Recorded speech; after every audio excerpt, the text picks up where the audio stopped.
You're listening to Sirissays podcast. Join us as we transcend cultural barriers and elevate diverse voices. Here, we inspire, inform, and empower one story at a time. Let's dive in. Welcome back to Sirissays. Today, I have someone who is a multifaceted artist. Her name is Vanessa Morrow. So yeah, welcome, Vanessa. Thank you so much for having me. So happy to have you here. So Vanessa, are you originally from LA? Close to LA, I grew up in Ventura County. Ventura County, Yeah. okay. And how do you like it so far out here? I feel like I've lived all over different parts of LA, but I do enjoy certain aspects because I love gardens, which is a funny thing to say that if you live in LA, but I love gardens. That's like one of my big hobbies, and it's a big thing in my artwork is flowers. Yeah. So I spend a lot of time going in the gardens, and then I love music, so there's the Greek theater, there's just so much art and culture. Yeah. And Absolutely. And we're close enough to nature. I gonna get both worlds. Yeah, thank you. You have a lot of talents, so I wanted you to share that with our audience.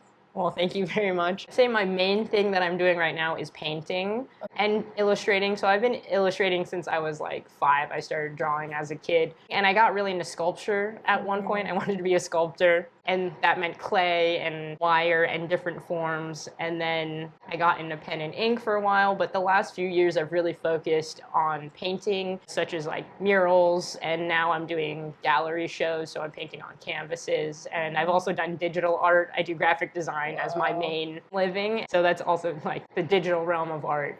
Yeah, I love that. And have you always done this, like since you were younger? Because you said you started when you were 5, creatively.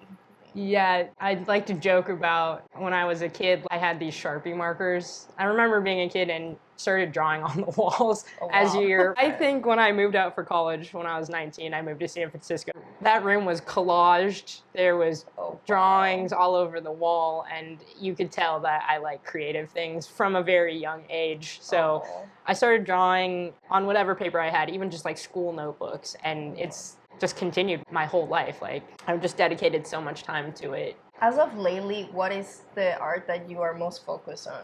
Because obviously we have limitations in time frames, and like me, I'm doing these podcasts and then I work on the side. Yeah. And so it's like you only have so much time, you can only spread yourself so much. So what's your focus as of right now? Well, right now I have the great privilege of painting my first solo art show because I've spent the last maybe 3 years slowly getting into just submitting to galleries, which is a whole world that I had no idea about. And you submit to these galleries, and for the last 3 years, it's picked up. This last year, I started getting invited to shows versus like submitting to get judged. I got invited. Does it take a long time? Like, can you share a little bit of like the general process of it for anybody that they want to put their art out there? Sure. Every journey is different. I think it depends also if you're in college for art. Like, I did take a lot of college art classes, so I've done like even those kind of gallery shows. But if you want to get into a gallery, they put out these submissions and you normally have to pay, and then you get judged. So I could get judged against 200 art pieces, and only 50 will get chosen to be put in a gallery. Oh, wow. So I had no idea like what it was gonna be like. Someone sent me a post like 3 or 4 years ago and was like, hey, this gallery is looking for art. It was like post-pandemic, and then I was like, sure. And then I found out right away being a gallerist is expensive because the frame alone for my art piece was $200 to get it professionally framed. And so you're investing a lot of your time, and it's like advertising, right? You're going and you're submitting, and more people are looking at your art, and I'm going and I'm networking, I'm meeting people. I've done a couple gallery shows every year, and this last year I got invited to some like underground stuff, some museum, some like this group of women that I met that she curated her first gallery show, and she's a very well-known artist, so she invited me and all these other women from the US, which was a huge honor to get invited. Yeah. So I think it's because I just follow my passion and want to talk to other people that care about issues I care about, and I meet other artists and we talk. There's this camaraderie in this network, and they want to see that you also are serious about your art skill, having a portfolio in a certain sense on social media or on your website. So I just got invited because I write a monthly newsletter. I'm on my 7th edition now, but my 3rd edition of my newsletter, I almost didn't put it out. You know, I'm tired. I don't want to write and edit. Absolutely. This person I met through another artist who curates this gallery in San Luis Obispo, he emails me and he's like, Vanessa, I like your art. Would you be open to doing your own show? So for the last 4 months, I've been painting with acrylic paint on canvas, my first solo show. So I'm halfway through painting, and that is how I've gotten to have my own show, is through consistency, I'd say, and networking. Oh, that's awesome. Yeah. That's a lot. I mean, how do you even keep yourself organized with so much? You just try to put it in the calendar and hope it all don't overlap, essentially. I'm just laughing because I think my friends know how like funny I am about organization, and I've always been like,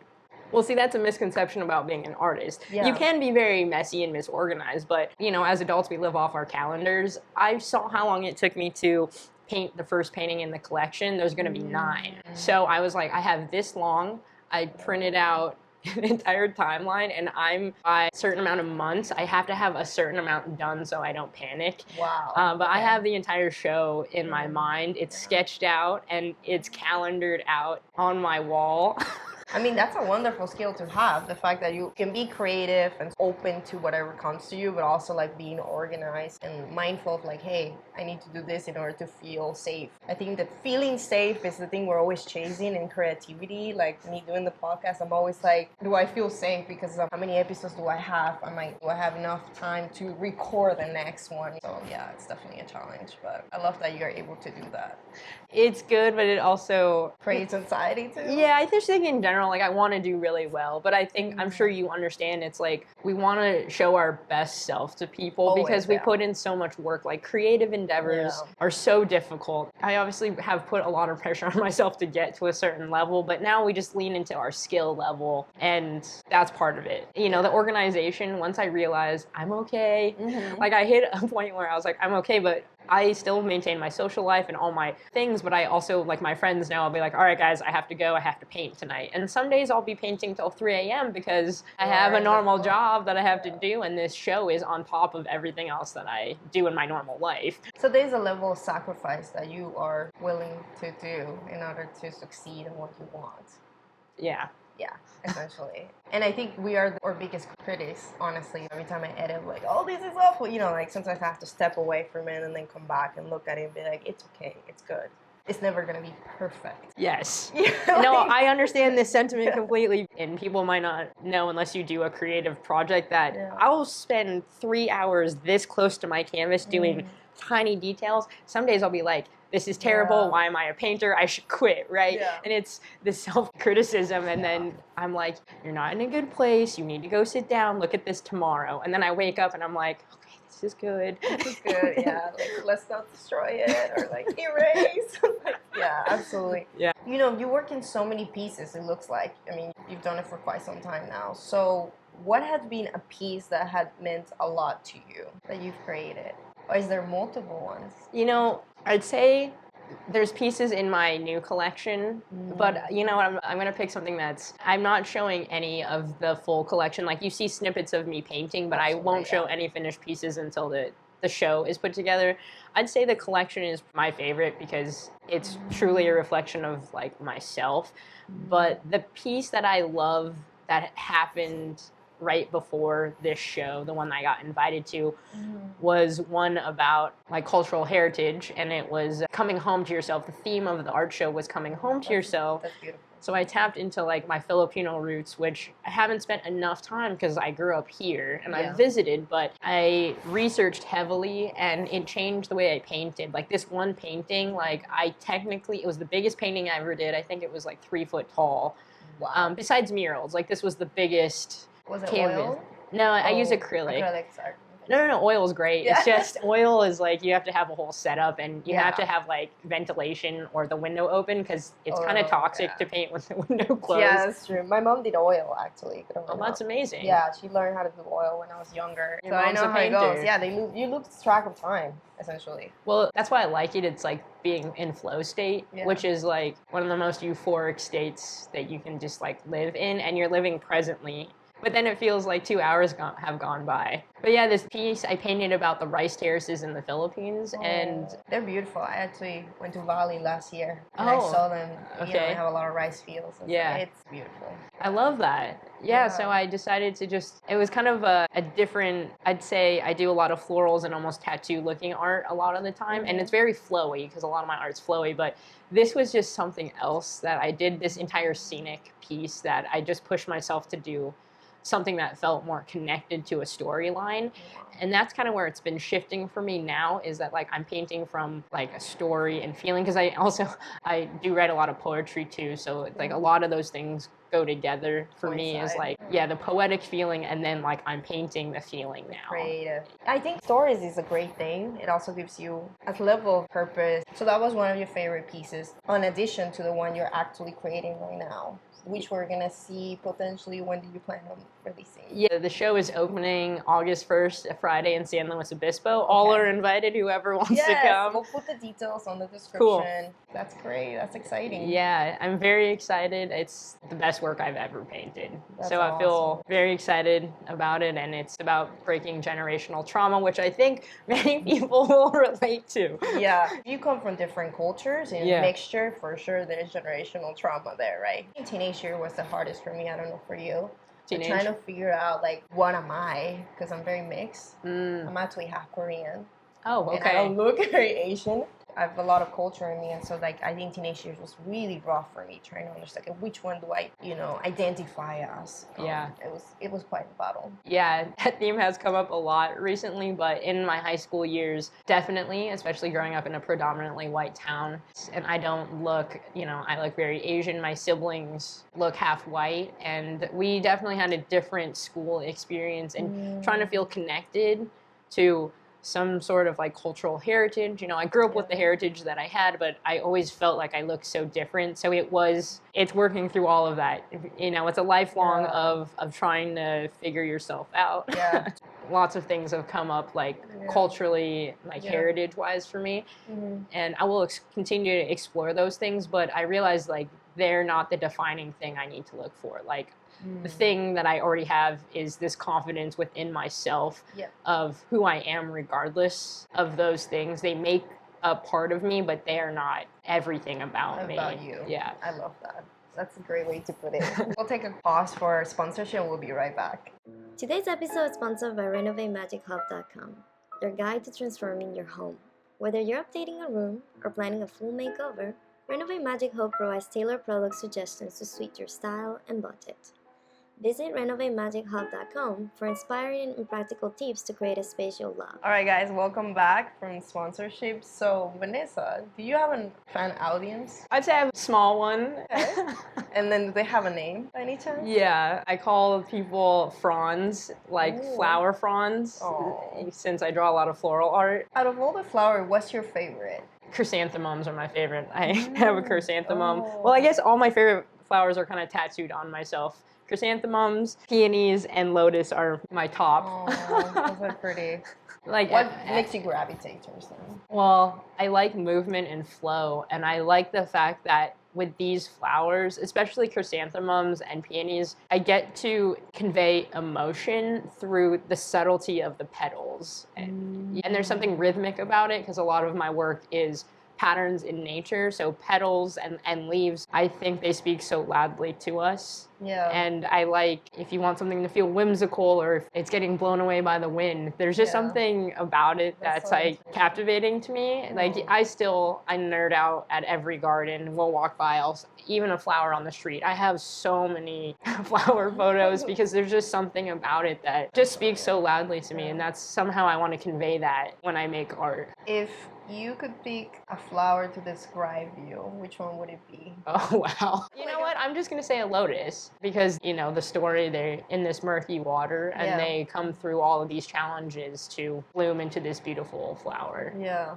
I did see that you did culinary arts for a little while in San Francisco. How was that period of time? Yeah. No, I love that time. I was there in my early 20s, which is a perfect time. I moved away at 19 to go to culinary school. Were you scared? A little bit, but I look back at my 20s versus like, I'm in like my late 30s now of seeing what I was like and how fearless I was in a certain sense. Okay.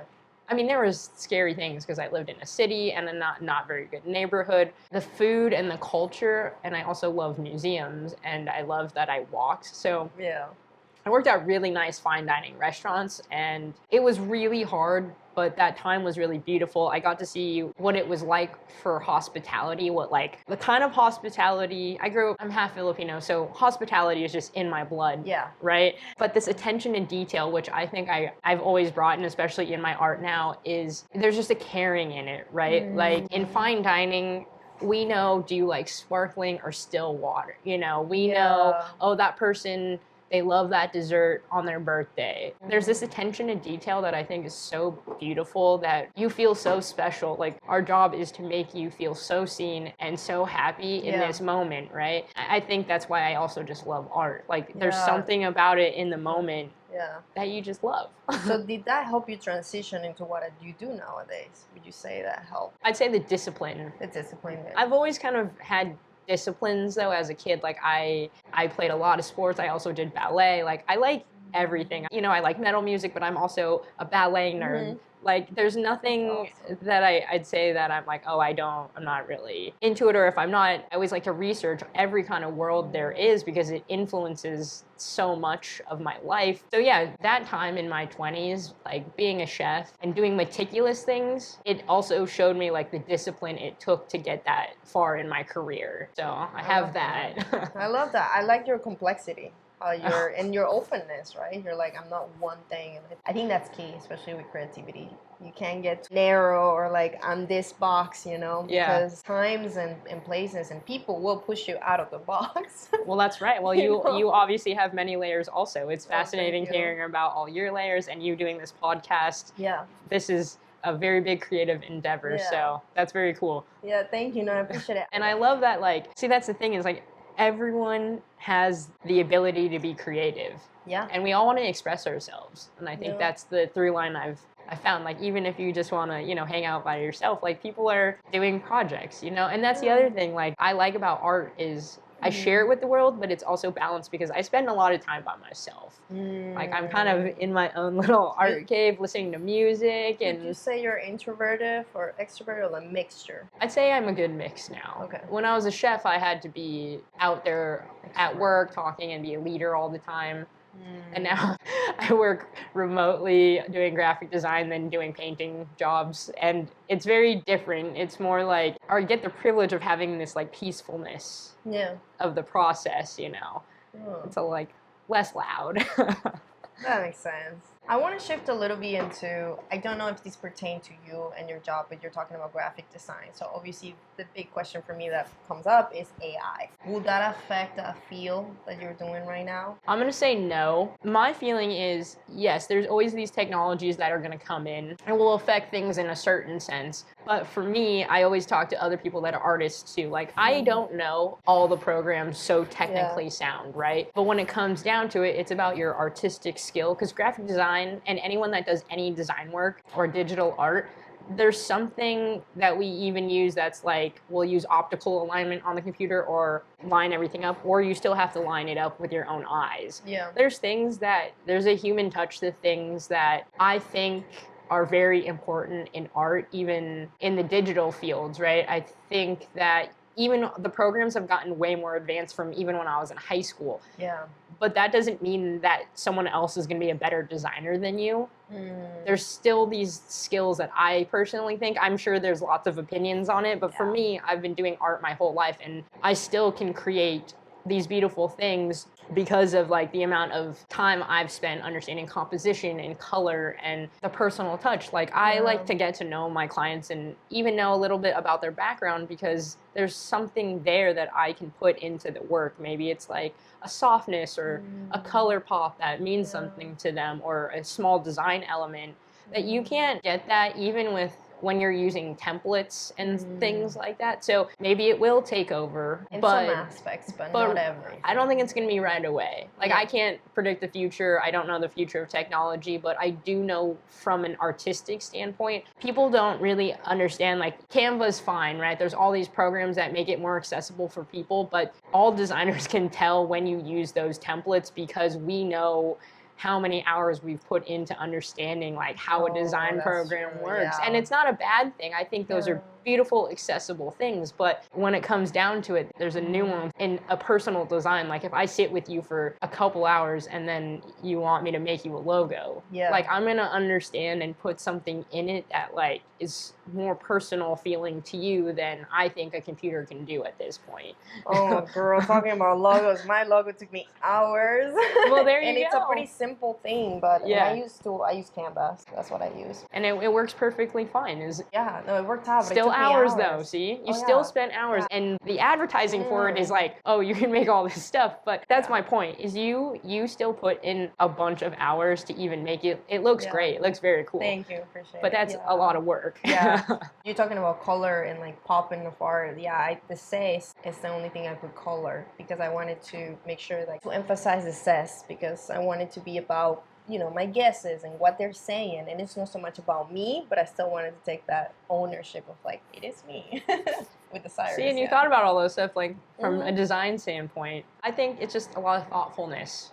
Well, what would you say they should focus on when creating a logo? Like some, you know, tips and make their life a little bit easier. There's different schools of thought on it, but you look to the big people, like the big companies. Like a logo is just like a design, right? Like, well, an apple or a check mark. I don't even have to say the brands, but they're so simple. Like, simple is more impactful. You're designed to translate in black and white before it even works in color. That's a good point. I didn't even think about that. And so then you add color, you know, like all illustrated design. And then does it work in black and white? Because I think like to think about it as a stamp. And then the wording is secondary or can be part of it. So I like to think of it, graphic design, as you want it to be simple and quick and impactful. You want someone to remember it, but it can also be hand-drawn lettering if you want it to feel more personal. So it just depends on what you're trying to convey to people. You know, do you want it to be sleek or do you want it to feel like homemade? You're really thinking about the emotion of what it is, but try and make it more simple. Simplicity is, you know, you think about your favorite brands. You're trying to be impactful because also our minds were inundated with all this imagery. I think captivating people's attention is becoming more and more challenging as time goes by, just because people are bombarded by a lot of stuff, so it's hard to get people's attention. I think simplicity may be where we need to go towards, right? And it's funny to say simplicity because it's actually a very hard design thing to do because you have all these ideas and then you have to take away basically. You're trying to refine something. Do you think that's a bad thing if you create something? Right? Is it bad to take things afterwards? How much can you take out, and what do you think is like a good balance? The first painting in my series, I could say, I put so much pressure on myself because it's the opening piece in the show that I have this very intricate chain link fence painted across the entire canvas of it, and I did not like a background image I put in a giant chunk of the painting. And I looked at it and I was like, there's still something wrong. Blocked out the whole thing and redid it. And that's more simplistic now. So sometimes you have to bite the bullet, and that's what I'll be like, this is good, but like with time you'll know it's annoying, right? You get good at something and you're like, this isn't right. And I'll tell myself this isn't right. And it's happened so many of the paintings. I've done 6 paintings already in the series. And the last one too, I was like, this color is wrong. You know, and I spent like all these hours making sure it works, and then I was like, it doesn't work. So then with taking away, I sometimes have to just bite the bullet and take it away. Even if I'm like, yes, I spent all these hours, but the final product is not gonna look right. You just know. Like, you know when you're editing, you're like, okay, this isn't right. I think it comes down to your personal feeling of it. If it's bothering you too much, then maybe shift it, change it. But if it's not, then or give it a day, like you were saying, right? Walk away from it for a little bit and then come back and be like, oh, is it truly that annoying? Exactly, because we get in our heads. And also I was going to say one more thing on that topic is if you look at sculpture, sculpture is taking away from like a block of clay.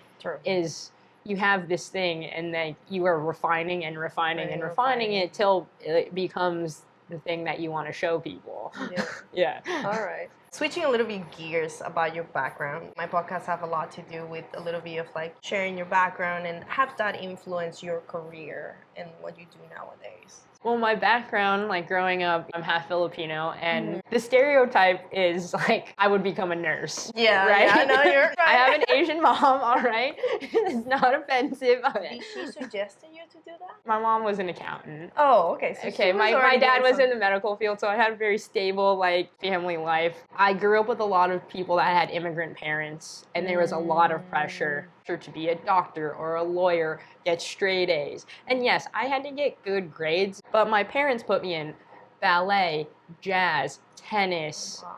I did art my whole life. I get that I have this privilege of having parents that were like, you know what, we just want you to be happy. My mom did suggest, like, well, you could become a nurse, you only have to do this. And I was like, you know what, No, it's not for me. Like, then I became a chef, and Yeah. I had my own bakery at one point. My whole family helped me. Oh, So that is wow. a big part of my life. And growing up in this big family, like having a family that is caring and hospitality. So regardless of the Scandinavian side of my dad's family or the Filipino side of my mom's, like I always had this support. Obviously, you know, there's other issues. We all don't come out with no trauma. Yeah. But the underlying fact is I wanted to go to culinary school, and my mom's like, you have to get an AA degree first. You need to go to college. Oh, like a so I did general. that. I got a general. She was like, well, what if you want to go back to school? She was right, okay? I went back to school for art. Yeah, a lot of people, they have the pressure to become something that's not in the creative field.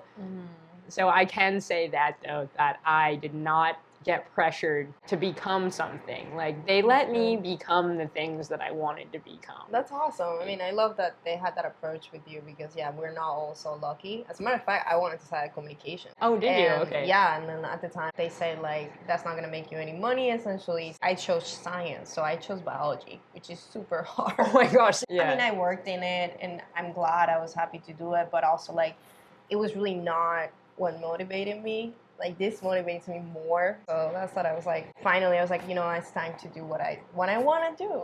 Yeah. Oh my, so. I love that so much. Thank you. I love anyone following their passions. I Yeah. think it's hard though.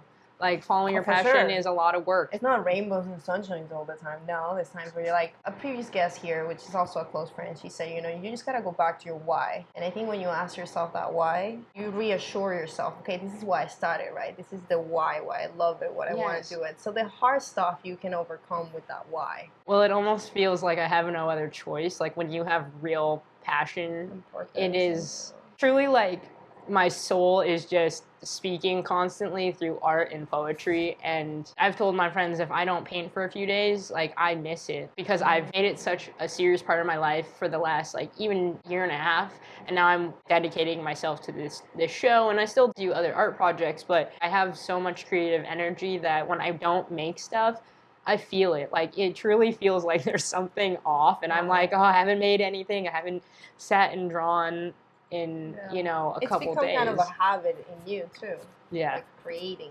Once you're used to it, I mean, it's hard to get out of a habit, so it's a good habit. That's the discipline. Yeah. It is a good habit. It's funny that it has become one. I didn't know that it was going to do that, but I mean, even when I owned my own bakery, to relieve stress after my like 14-hour day, I would come home and I would draw. Wow. And that did it for you. Because most people had different outlets. It goes to show that was your calling back then. It was, in a way, even when I had a cake shop where I made custom cakes for a long time. So I did sculpture. I used to hand paint decorations for a lot of the cakes, whatever people wanted. It's like sometimes it'd be like a replica of someone's portrait. A portrait on a cake? Yeah, that was goodness. stressful, I'm not gonna lie. It was an artist that I had to replicate their portrait in food gels. You know, like all these crazy things, but my favorite thing, even though I do like cooking, I love cooking. That's why I did it for so long. I love sitting down to paint, even though I was tired. I'd be painting decorations at like midnight at my shop, and the painting, like I just kept coming back to like the soothingness of the painting. Yeah. So it makes sense now to be at this point. It all worked out really well. Yeah. So you think your culture, the Filipino, has influenced that painting that you talk about, Yes. the rice field? Do you want to carry that as you go go along in your art? Are you gonna continue to carry that heritage, or you think you'll just have like gonna be kind of like a seasonal thing instead?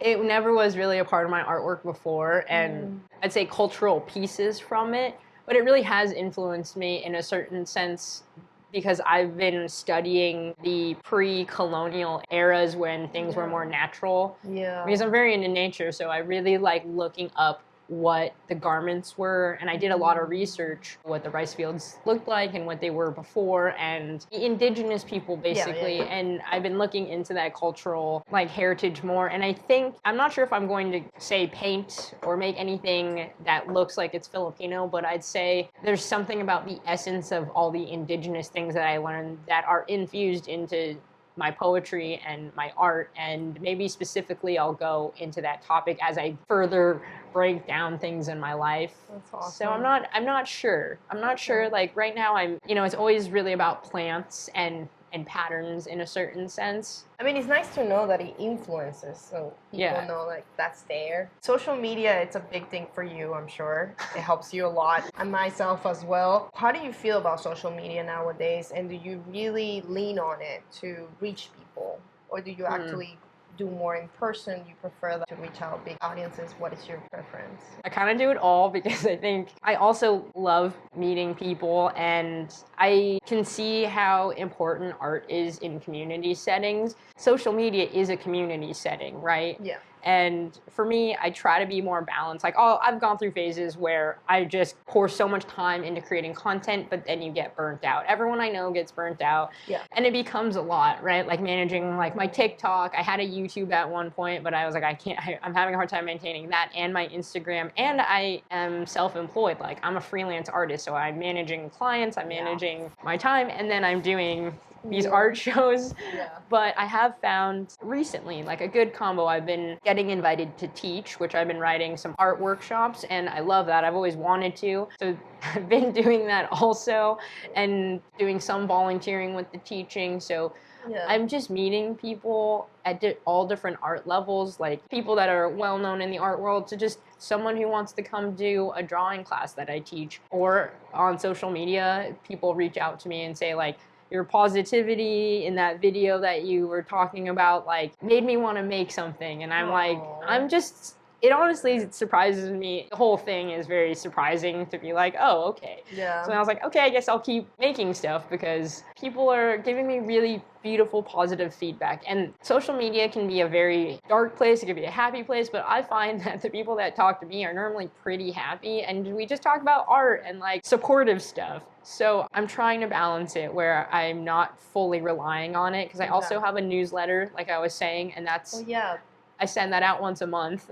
Once a month you're sending it out? The first week, it happens like normally by the end of the week. I hand draw the title every month. Like I make it an art project since I'm dedicating myself to it. And I talk about gallery shows or things I've volunteered at or taught at. So I'm making it, if a social media gets banned or goes away, that like everything about my life is not reliant just solely on social media. No, and on a platform. Yes. Yeah, that's awesome. I love that. And you also like sharing with other people, hey, there's these other places out there that you can also go in person, I can imagine, so that they can feel part of a community.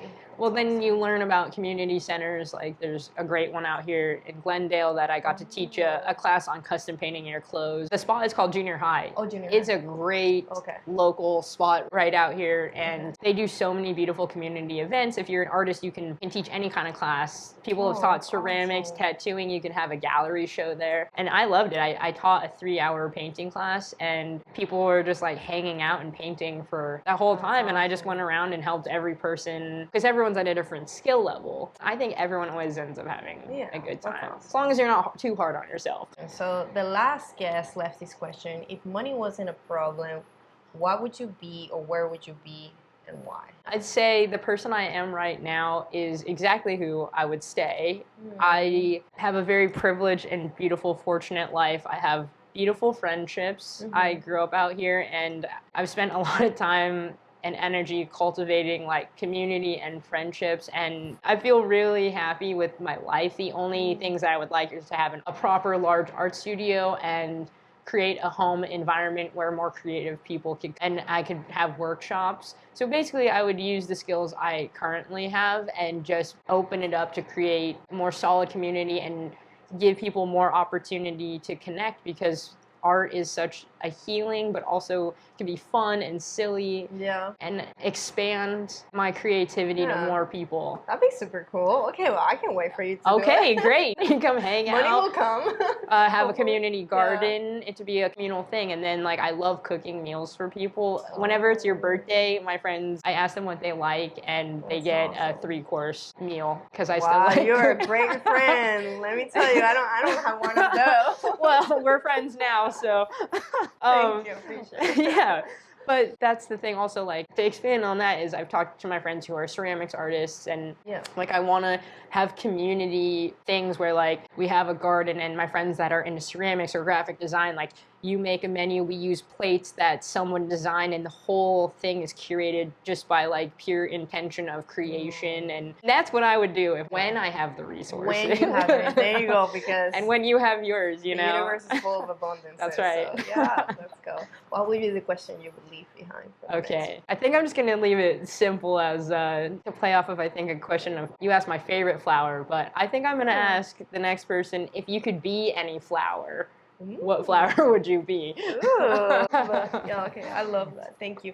Or Vanessa, where can people find you? Your Instagram, if you don't mind spelling it out. Sure. Well, people can find me on Instagram, TikTok, and YouTube. It's all at Curious Vessels. It's all the same handle. Okay. And then I have a website also that has a link to my portfolio and also my newsletter. If you want to sign up, there's a link in there for it. Yeah. Okay, we'll link it. Well, it has been a pleasure having you. Thank you so much for sharing. It's been a really fun episode talking about art. Until next time, guys. Thank you so much. Appreciate you. Bye, everyone.